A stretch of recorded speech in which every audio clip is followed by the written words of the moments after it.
Hola, ¿cómo les va? Esto es ISEL TV, el programa de televisión del Instituto Superior de Estudios Lomas de Zamora. Hoy recibimos al doctor Juan Javier Negri.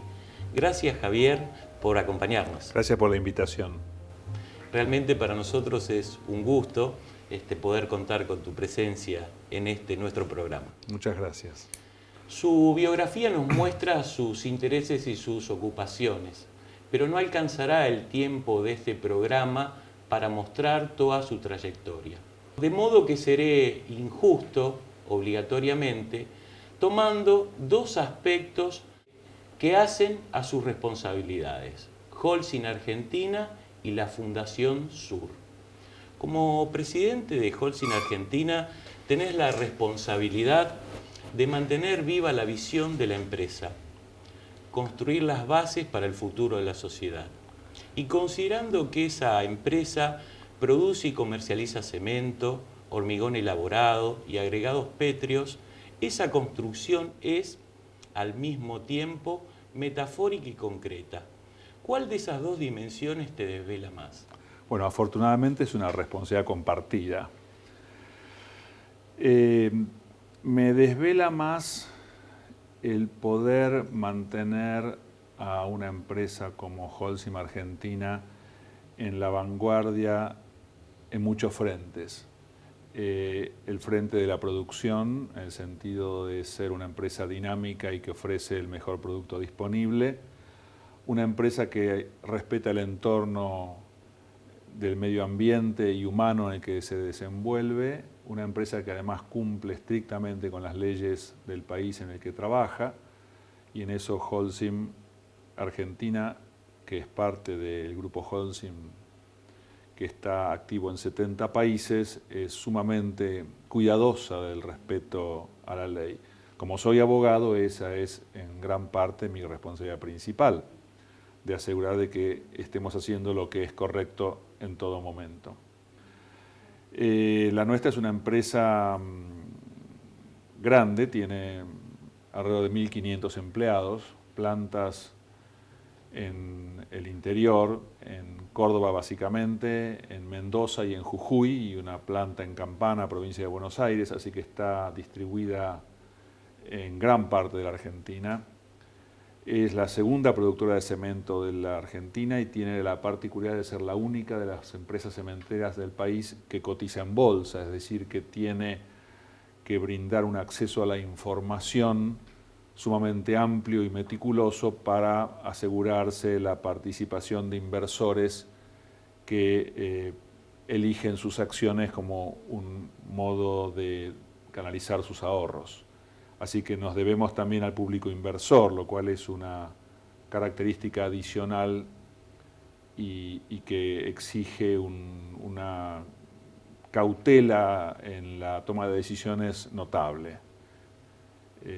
La nuestra no es una empresa que improvise sus decisiones, las somete a mecanismos de toma de decisiones bastante afiatado, bastante bien calibrado, y creo que es una empresa que en la Argentina desarrolla un papel muy importante, sobre todo en las comunidades en las que está instalada a través de sus plantas.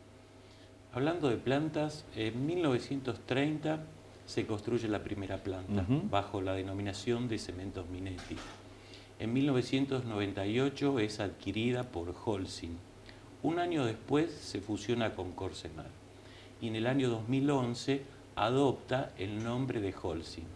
Contame el porqué de la adopción de esa marca de reconocimiento y conocida o reconocimiento internacional. Te hago primero una pequeña adenda a lo que acabas de decir, Juan Carlos. Holcim se llamaba antes Holderbank, no porque fuera un banco, sino por el pueblito suizo donde comenzó sus actividades, hace ya 100 años. Tenía una pequeña participación en Corsemar, Corporación Cementera Argentina, y hacia 1995-96, y ante la apertura de los mercados, los accionistas de la entonces Juan Minetti decidieron buscar algún socio internacional que les aportara tecnología, respaldo financiero y hombros suficientes para desarrollar la empresa y ponerla en escala con la Argentina en crecimiento. Entonces, a través de una operación jurídica muy compleja, Holcim tomó participación también en Juan Minetti y entonces, a través de asambleas en ambas sociedades, Corsemar y Juan Minetti decidieron fusionarse y adoptar como nombre para las dos Juan Minetti Sociedad Anónima. Allí hubo un trabajo de mucha colaboración con la familia Minetti, que quedó con un porcentaje importante de acciones, y se comenzó a transformar la nueva Juan Minetti, resultante de la fusión de la vieja Minetti con Corsemar, hasta que, como vos dijiste, el año pasado adoptamos el nombre Holcim, que es el nombre que distingue a todas las empresas del grupo en todo el mundo. Holcim es la mayor cementera en el mundo, tiene operaciones en 70 países.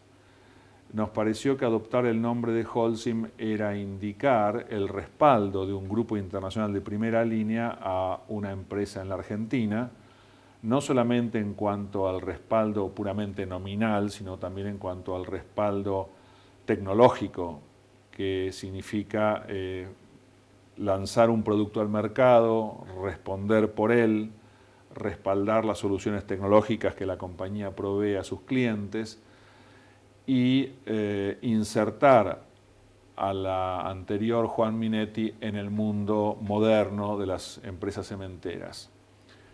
Quizá debería hacerte notar, Juan Carlos, que las empresas cementeras en la Argentina eran todas de tradición familiar hasta a mediados de la década del 90, cuando todas pasaron a formar parte de grandes grupos internacionales.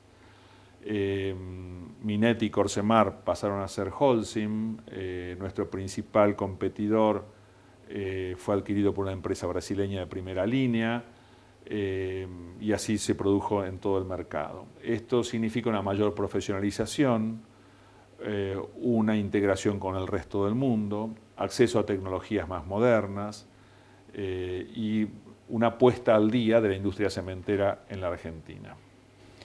Escuchándote, te pregunto, Javier, ¿cómo se articulan en Holcim lo global y lo local? Es una pregunta interesante. Lo local se da porque nuestro personal, en su enorme mayoría, es nativo de las zonas donde están nuestras plantas, y eso le da a cada una de ellas una impronta muy particular. En nuestra planta en Mendoza, por ejemplo, tiene personal de raíz inmigratoria, inmigrantes italianos, del Piamonte, de la Lombardía, gente con mucho espíritu de emprendimiento. Y funciona muy bien por ese ánimo que le da la sangre europea. Nuestra planta en Jujuy está dada o está poblada de personal de origen local, que es gente acostumbrada al trabajo duro, al cumplimiento estricto de las instrucciones que recibe, al respeto por los organigramas y los manuales, y Tan es así que esa es la mejor planta de Holcim a nivel mundial. No hay ninguna planta de Holcim en el mundo, y como te dije, está en 70 países, que opere con los estándares de eficiencia con los que opera la planta de Jujuy. Perdón, recuérdame en qué países tiene Holcim plantas. China, la India, Canadá, Estados Unidos, Suiza, España, Italia, Digo, 70. a modo de tener conciencia de la magnitud, Sí, ¿no? sí, en Centroamérica, sí, en muchísimos, en 70 países, y entre ellos los más grandes del mundo. Hay plantas en China, plantas en la India. El mercado chino es un mercado fascinante y un porcentaje pequeñito del mercado chino son cientos de miles de toneladas de cemento, sobre todo con el boom de la construcción que hay en ese país.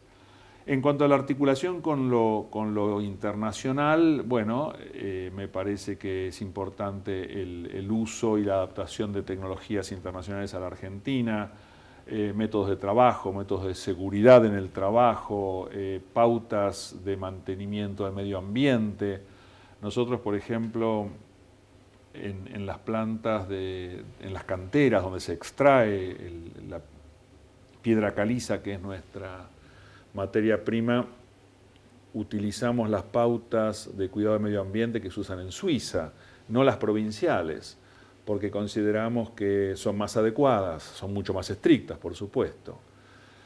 Y estamos satisfechos de que ese costo extra, en el fondo, lo que implica es una mejor calidad de vida, no solamente para el personal, sino para los pueblos de alrededor que se han ido formando cerca de nuestras plantas. Me comentaba Javier detrás de cámara que Holcim desarrolla otras acciones en el sentido de responsabilidad social empresaria, vinculadas de pronto a estas 1.500 personas que laboran en las distintas plantas. Claro, porque en general, y esto se da en todas partes del mundo, la planta de cemento, que es una planta grande y una vez que se ubica en un lugar difícilmente se mueva de donde está, genera alrededor suyo una pequeña población. Y a veces esa pequeña población deja de ser pequeña y pasa a ser relativamente grande. Y mucha de esa gente trabaja en la planta, con lo cual las vicisitudes de la industria pueden provocar desajustes sociales graves en esas localidades.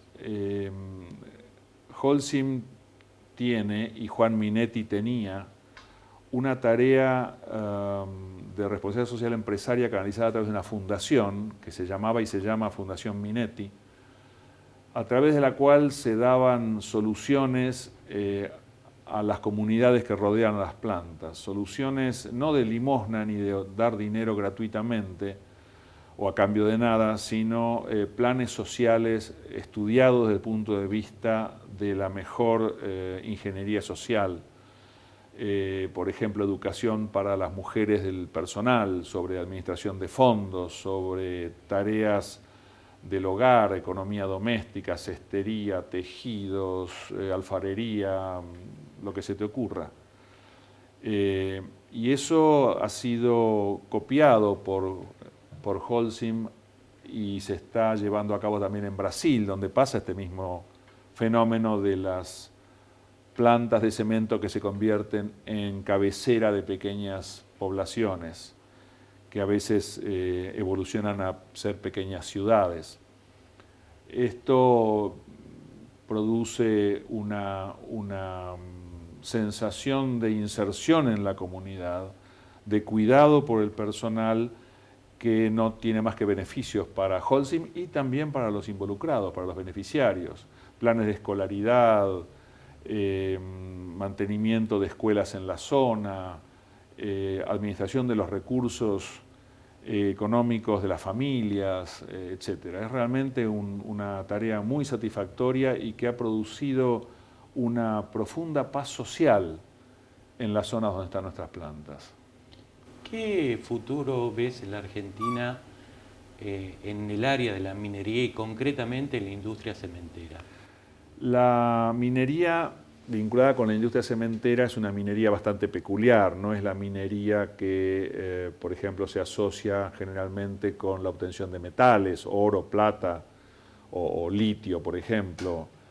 La minería para la obtención de cemento es una minería que básicamente lo que hace es extraer rocas del suelo, triturarlas y someterlas a un proceso de calcinación, con lo cual es ligeramente distinta de la minería que produce tanta discusión en otras partes de la Argentina. Esa minería que se utiliza para la fabricación de cemento tiene un enorme futuro en la Argentina, porque la Argentina es un país que tiene enormes reservas de piedra caliza. Las reservas de piedra caliza en la Argentina son básicamente en la zona de Olavarría, donde están las plantas de Loma Negra, en Córdoba, donde están las plantas de Holcim Argentina, y en los Andes, en todo lo largo de la cordillera de los Andes, con lo cual nuestras reservas de piedra caliza, nuestras, quiero decir, de la Argentina, son ingentes. La Argentina podría convertirse en un gran exportador de cemento si no fuera que el cemento tiene un tremendo costo de flete, porque es pesado, absorbe el agua y una vez que se humedece no sirve para más nada.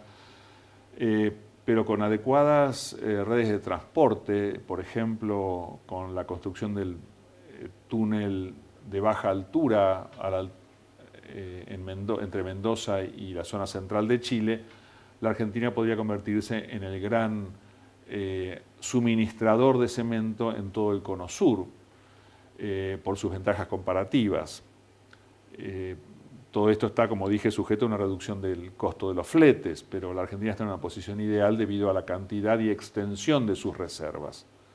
En ese sentido, somos un país que está, salvo por la pampa húmeda, casi todo apoyado en grandes extensiones de piedra caliza susceptibles de ser convertidas en cemento. Otra de las áreas donde tenés responsabilidad se vincula directamente a la cultura y a la vida de una mujer, Victoria Ocampo. ¿Cómo se hace para continuar la obra, en este caso de Victoria, que tiene tanta sensibilidad cultural? Victoria Ocampo, y a medida que la voy conociendo más, llego a una conclusión cada vez más firme, fue realmente una mujer revolucionaria. Muy criticada por quienes no entienden que Victoria Ocampo era tremendamente generosa y en su generosidad a veces intentaba imponer su gusto a los demás para que disfrutaran con ella. Victoria Ocampo dejó una fundación, que es la Fundación Sur, que me toca presidir, a la cual le cedió sus derechos intelectuales sobre su obra. La obra de Victoria es básicamente una enorme colección de ensayos publicados bajo el título de Testimonios durante un plazo muy largo, y luego su autobiografía, y después algunas obras básicamente ensayísticas, no es narrativa ni ficción. Y además de una militancia en favor de la cultura universal para introducirla en la Argentina.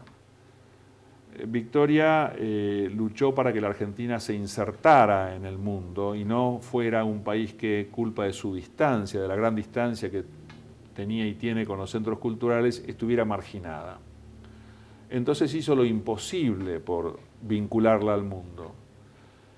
Y Victoria no solamente trajo invitados al país para que expusieran sus ideas, su modo de pensar, sus opiniones, sino también publicó una revista durante 50 años prácticamente, que es un episodio inédito en la cultura de lengua española en el mundo, que es la revista Sur.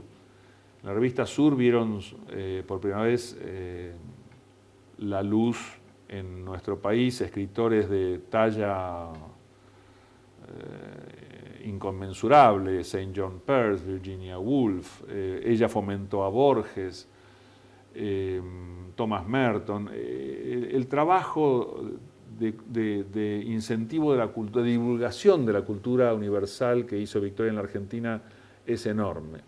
Nosotros, la Fundación Sur, ha resucitado a la Editorial Sur, que es un nombre mítico en las letras argentinas, y el año pasado, por ejemplo, publicamos un libro inesperado, descubrimos en los archivos de Victoria, que son como un yacimiento arqueológico, porque allí hay de todo, descubrimos en los archivos de Victoria su correspondencia con Thomas Merton. Thomas Merton es un sacerdote católico, trapense, que después se recluyó en un monasterio como ermitaño. De estos que en nuestro país tienen presencia en azul. En azul, exactamente. Y Victoria se escribía con este hombre y le exponía sus problemas de soledad, sus problemas de dolor. Durante el lapso en que se escribieron, que fueron 10 años, falleció una sobrina de Victoria, algunas de sus hermanas, y sus diálogos postales, epistolares, sobre la muerte, sobre la trascendencia del ser humano, son de una riqueza inconmensurable. Y al mismo tiempo Victoria publicaba obras de Merton en Sur. ¿Y quiénes traducían esas obras de Merton? Gente impensable. Por ejemplo, Miguel Grinberg. Miguel Grinberg es el principal traductor de Merton a la lengua castellana, pero escribió además también un libro que se llama Como vino la mano, que es la historia del rock nacional. Grinberg está vinculado con Manal, con La máquina de hacer pájaros, con el rock primigenio de la Argentina. Y dice, Victoria Ocampo vinculada con gente con el rock nacional. Sí, a Victoria le encantaban los Beatles. Miguel Grinberg es un hombre que está vinculado con Thomas Merton, y Thomas Merton es un hombre que está vinculado, por ejemplo, con Jack Kerouac, con Feltrinelli, con Ferlinghetti, perdón, con todos los grandes escritores de la generación beat de los Estados Unidos, gente de izquierda que objetaban el estado militar industrial de los Estados Unidos de los años 50 y 60. Allen Ginsberg, por ejemplo, el poeta. Eso da la pauta de la enormidad de intereses y la falta de barreras ideológicas. Mientras fuera alguien vinculado con la cultura, era recibido, era expuesto, era explicado, era mostrado a los argentinos. Estuve hace poco en Roma y hay una exposición de pintura de Rabindranath Tagore, que además de ser el principal poeta en lengua bengalí, Premio Nobel de Literatura, pintaba. Y en el catálogo de la exposición hay fotos de Tagore con Victoria Ocampo, de la Argentina, en una exposición en Italia. Victoria fue una mujer del mundo.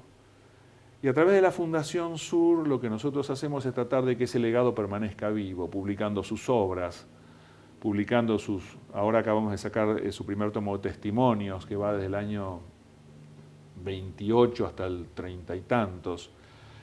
¿Y qué tiene este libro hoy día que nos puede interesar?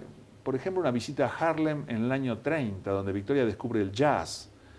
Y entonces publica en la Argentina la importancia de Duke Ellington. Duke Ellington en esa época era un desconocido. Ella nos habla de Duke Ellington, nos dice por qué le gusta, intenta que nos guste a nosotros sus lectores. En ese sentido tiene una facilidad para descubrir talentos. Te cuento otra anécdota. Victoria se aloja cuando va a Nueva York siempre en el mismo hotel, en el Waldorf Astoria. Y escribe hacia 1944, 45, dice, en el lobby canta un muchacho muy simpático, seguramente va a ser carrera, Frank Sinatra. Se pone a escribir con un joven francés sobre psicología. Ese joven francés es Jacques Lacan, que fundó la escuela lacaniana.